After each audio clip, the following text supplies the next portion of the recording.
নমস্কার বন্ধুরা, আজ আমি আপনাদের জন্য নিয়ে এসেছি একটি নতুন ভিডিও। তো আজকের ভিডিওটি হচ্ছে আমার 36 সাইজের মাপের টেকিং ব্লাউজ। তো আমার এই ভিডিওতে আমি 36 সাইজের ব্লাউজ কীভাবে আপনারা টেকিং দিয়ে সুন্দরভাবে গলা সহ সেলাই করবেন সেটি আমি আজকে দেখাবো। তো চলুন সরাসরি সেলাইতে চলে যাই। তো দেখুন, প্রথমে আমি আমার যে পার্টগুলো আছে সেটি আমি আলাদা করে রাখবো। প্রথমে আমি টেকিংয়ের কাজটি সম্পূর্ণ করব। তো আমি পিছনের গলার সাইডে আমার কাটিংয়ের মধ্যে জোড়া পড়বে, তো আমি জোড়াটি সেলাই করে গলাটি সম্পূর্ণ করে নেব। তো দেখুন বন্ধুরা, আমি সেলাই করে নিচ্ছি। এটি হচ্ছে আমার পিছনের গলার পট্টি, সেলাই করে নিলাম। এখন আমরা টেকিংয়ের চলে যাব। টেকিং দেখুন, আমি প্রথমে পিছনের পার্টের 2টি টেকিং হয়, তো আমি পিছনের পার্টে 2টি টেকিং দিয়ে দিব। আমি একসাথে সামনের পার্টগুলো সেলাই করে নেব।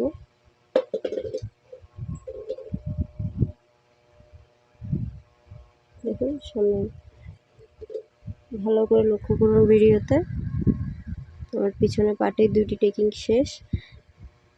একই সাথে আমি সামনের পার্টের টেকিংগুলো দিয়ে নিচ্ছি। আপনারা এক সেলাইতে সব কাজ করে ফেলতে পারবেন। তো এখন আমার পিছনের পার্টে 2টি টেকিং দেওয়া শেষ। এখন আমি গলাটি জয়েন দিয়ে নেব, যেটা আমি জোড়া দিয়ে নিয়েছিলাম।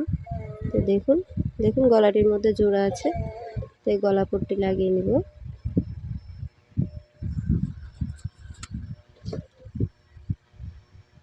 আপনারা যদি চান কাটিংয়ের সেলাই, তাহলে আমি 36 সাইজের মাপের কাটিংয়ের সেলাই নিয়ে আপনাদের সামনে হাজির হব। তার আগে আমার চ্যানেলে যদি আপনি নতুন হয়ে থাকেন, তাহলে অবশ্যই আমার চ্যানেলটি সাবস্ক্রাইব করে রাখবেন এবং পাশে বেল আইকনটি বাজিয়ে রাখবেন। আর যারা অলরেডি সাবস্ক্রাইব করে দিয়েছেন তাদেরকে অসংখ্য ধন্যবাদ। আর আমার এই ভিডিওটি যদি ভালো লেগে থাকে তাহলে অবশ্যই লাইক, কমেন্ট, শেয়ার করবেন। তো দেখুন, পিছনের পাটের গলাপট্টি লাগানোর পরে আমি এভাবে হালকা করে আমি ছোট করে কাটিং করে নেব। তবে আপনারা লক্ষ্য রাখবেন যাতে সেলাইটি কেটে না যায়। এই কাটিংটা করলে হয় কি, আমাদের গলাটা সুন্দরভাবে বসে। তো এখন আমরা গলার মধ্যে একটা চাপ সেলাই দিয়ে নেব। তো দেখুন, হ্যাঁ, এই যেই পাশটা আছে ওইটা আমি এই সাইডে রাখবো, আমার সেলাইয়ের পাশ দিয়ে রাখবো।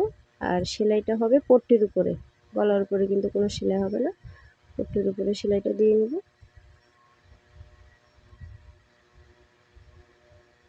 এভাবে ঘুরিয়ে আপনার সেলাই করে দেবেন। আমার ভিডিওটি যদি দেখে আপনারা সেলাই করেন, তাহলে অবশ্যই কিন্তু 36 সাইজের ব্লাউজ হুবহু এক হবে। আমার এই ভিডিওতে কোনো কিছু বাদ দেওয়ার মতো আমি কিছু করিনি। আমি যেভাবে সেলাই করি আমি আপনাদেরকে সেভাবে ভিডিও করে দেখিয়েছি। তো দেখুন, আমার সামনের পার্টে কিছু টেকিং বাকি আছে, আমি এখন ওগুলো করে নিচ্ছি।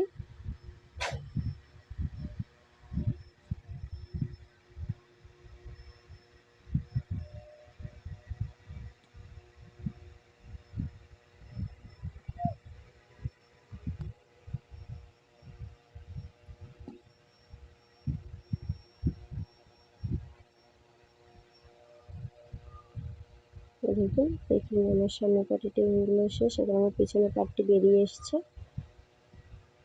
আমি এখন আমার পিছনের পার্টটি রেখে দেব।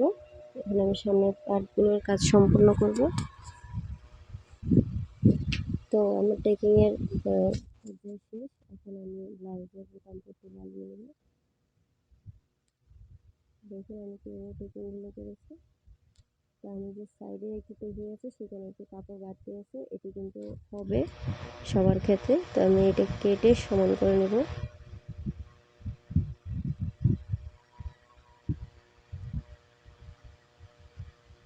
এখন আমি বোতাম পট্টি লাগিয়ে নেব।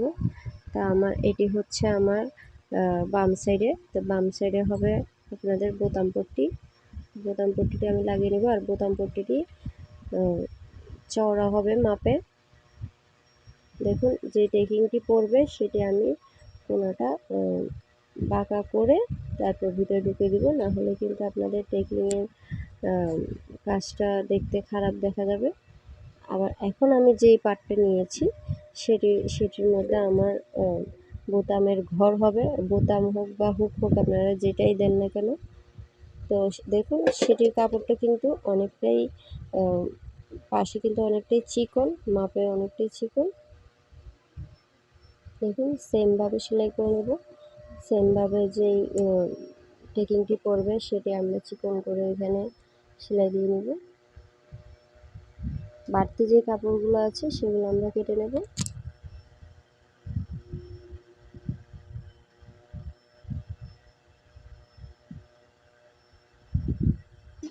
বাড়তি কাপড়গুলো কেটে নিচ্ছি। এখন আমরা চাপ সেলাই দিয়ে নেব। সেম যেভাবে গলা সেলাই করেছিলাম ওইভাবে চাপ সেলাই দিয়ে নেব।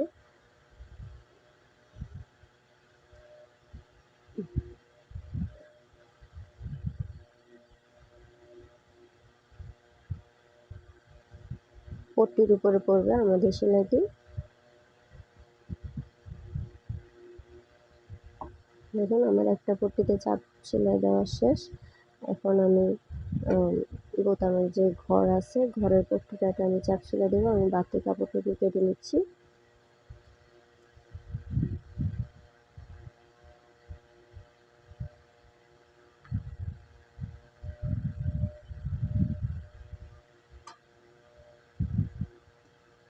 সেলাই করা শেষ। এখন ফাইনাল সেলাইটি দিব। এখন কাপড়টিকে ভাঁজ করে হাত দিয়ে এভাবে ভাঁজ দিয়ে নেব। ভাঁজ দিয়ে নেওয়ার পর এটিকে বুকে যে সেলাইটি দিয়েছিলাম তার থেকে হালকা একটু তফাৎ রেখে সেলাইটি দিতে হবে।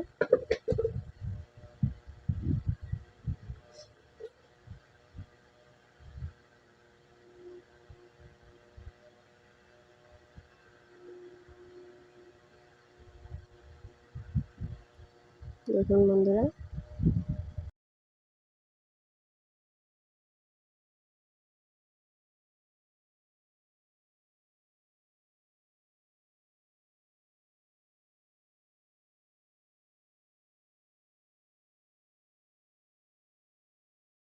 এখন আমার বোতামের যে ঘরের পট্টিটি আছে পট্টিটির মধ্যে যে চাপ সেলাইটি দিয়েছিলাম ওটাকে আমি সরাসরি বুটে নেব। ওটাকে কিন্তু বোতাম পট্টির মতো হাফ বুটতে হবে না, সরাসরি বুটে একেবারে বড়ির সাথে অ্যাটাচ করে নেব। দেখুন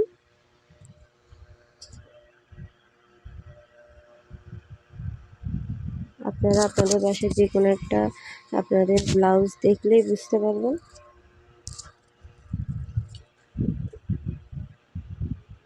আপনাদের কাছে আমার একটি রিকোয়েস্ট, আমার ভিডিওগুলো করতে কিন্তু অনেক কষ্ট হয়, তারপর আমি আপনাদের সাহায্য আপনাদের কে শেখানোর জন্য আমি আমার ভিডিওগুলো করে থাকি।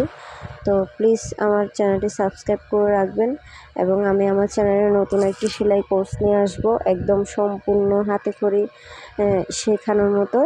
তো কিভাবে নতুন পর্যায়ে আমি কিভাবে শিখেছিলাম আমি সেভাবে আপনাদেরকে শেখাবো। সো প্লিজ এটার জন্য আমার চ্যানেলটিকে সাবস্ক্রাইব করে রাখবেন এবং পাশে বেল আইকনটি বাজিয়ে রাখবেন। তো দেখুন আমি এবার যে পিছনে যে বোতাম পট্টি গলার পট্টিটি লাগিয়েছিলাম ঠিক সেমভাবে আমি সামনেরগুলো গলার পট্টি লাগিয়ে নিচ্ছি। আমি কিভাবে লাগিয়েছি সেটা লক্ষ্য করলে আপনারা বুঝতে পারবেন। ঠিক সেমভাবে আমি ছোট ছোট করে আমি কাট করে নেব। ঠিক সেমভাবে আমি একটি চাপ সেলাই দিয়ে নেব।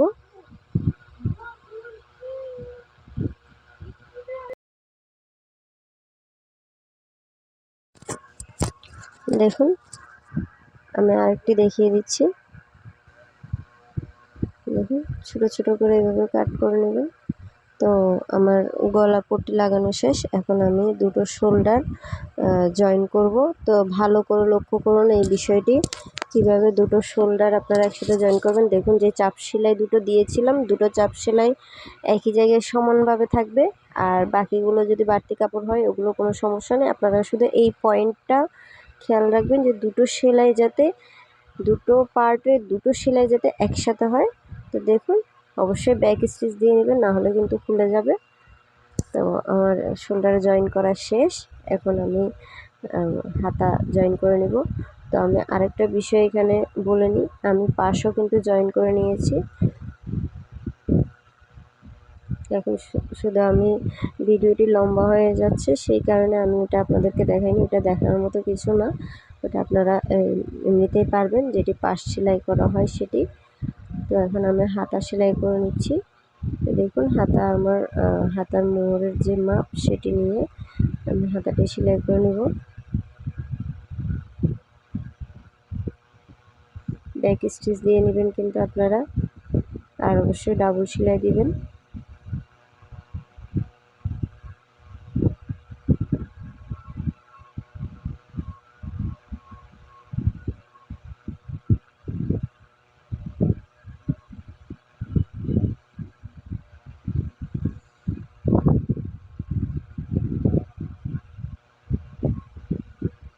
আমি আমার মেশিনে ব্যাক স্টিচ কীভাবে দিই আপনারা অবশ্যই বিষয়টি লক্ষ্য রাখবেন। প্রেশার কুক তোলার যে অপশানটি আছে সেটি আমি হালকা করে একটু উপরে চেপে ধরি। এরপর আমি কাপড়টিকে আবার সামনে হাতের সাহায্যে আপ ডাউন করি, এতে করে আমার সেলাইটি হয়ে যায়, ব্যাক স্টিচ দেওয়া হয়ে যায়। তো দেখুন আমি যেটা যেই পাশের যে হাত, আমি সেই হাতের তালপট্টি কেটে নিয়েছি, আবার বর্ডের পাশটারও আমি তালপট্টি কেটে নিয়েছি। তো আমি হাতটিকে উল্টিয়ে নিয়ে যেইভাবে সেলাই করেছিলাম, দুটো সেলাই পয়েন্ট একসাথে করব, দেন সেলাই করব। তো দেখুন অবশ্যই কাপড় যে বাড়তি কাপড়গুলো আছে ওগুলো আপনারা একটু হালকা কোনা করে বটে দিবেন, না হলে হবে কি এই ভাঁজটি যদি না করেন তাহলে কিন্তু আপনার সেলাইটি সুন্দর হবে না। আর যে শোল্ডারের অপশানটি আছে সেই শোল্ডারের বাড়তি কাপড়টা অবশ্যই পিছনের পাশে থাকবে সব সময়। জামা সেলাই করেন, যে কোনো কিছু সেলাই করেন, সেলাই করার ক্ষেত্রে যে শোল্ডারের জয়েন্টটি থাকে এটি অবশ্যই পিছনের পাশে থাকবে। আর দেখুন আমি হাতা ঘুরিয়ে ঘুরিয়ে সেলাই করে নিয়েছি।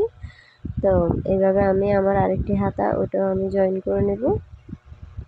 তো ভিডিওটি বেশি লম্বা হয়ে যাচ্ছে, আপনাদের বোরিং লাগবে, সেক্ষেত্রে সেজন্য আমি ভিডিওটি খুব তাড়াতাড়ি আমি সম্পূর্ণ করার চেষ্টা করেছি।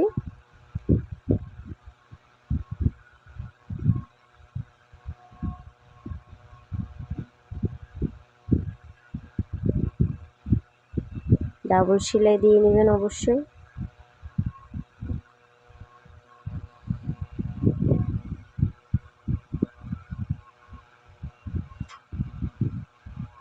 দেখুন আমার হাতা লাগানো সম্পূর্ণ কমপ্লিট। এখন আমরা নিচের পাশে চলে যাব। তো আমার নিচের পাশে আমার বোতাম পট্টিতে একদম শেষের দিকে কোমরে আমার ফিতা হবে। এই ফিতা কিভাবে বানাই, কিভাবে ফিতার ফুল তৈরি করতে হয় আমি আমার ভিডিওতে দেখিয়েছি। অবশ্যই আমার চ্যানেলে ভিডিওটি আছে, আপনারা আমার চ্যানেলে গিয়ে ভিডিওটি দেখে নেবেন। দেখুন ফিতা কীভাবে জয়েন করছি, যে পাশে যে জোড়া দিয়েছিলাম সেই জোড়ার অংশ থেকেই ফিতা সেলাইটা হবে। অবশ্যই বারবার ব্যাক স্টিচ দিয়ে সেলাই করে নেবেন, একদম সহজ। যাদের বাসায় মেশিন আছে তাদের তো প্র্যাকটিস এটা কোনো বিষয়ই না।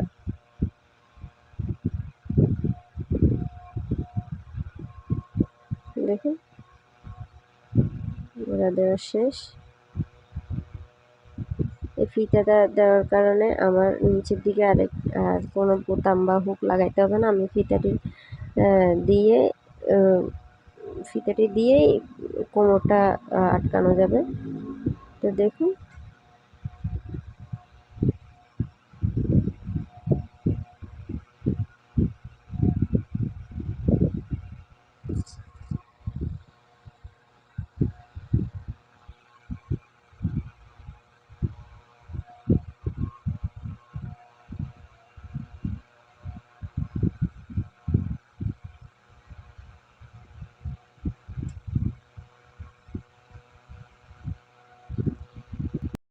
দেখুন আমার ব্লাউজ সেলাই করা কমপ্লিট। আপনারা এভাবে ব্লাউজ সেলাই করে নিতে পারেন। আর এটি 36 সাইজের ব্লাউজ। অবশ্যই আমার চ্যানেলটি যদি ভালো লেগে থাকে সাবস্ক্রাইব করে রাখবেন। ভিডিওটি আজকে এই পর্যন্তই। ধন্যবাদ।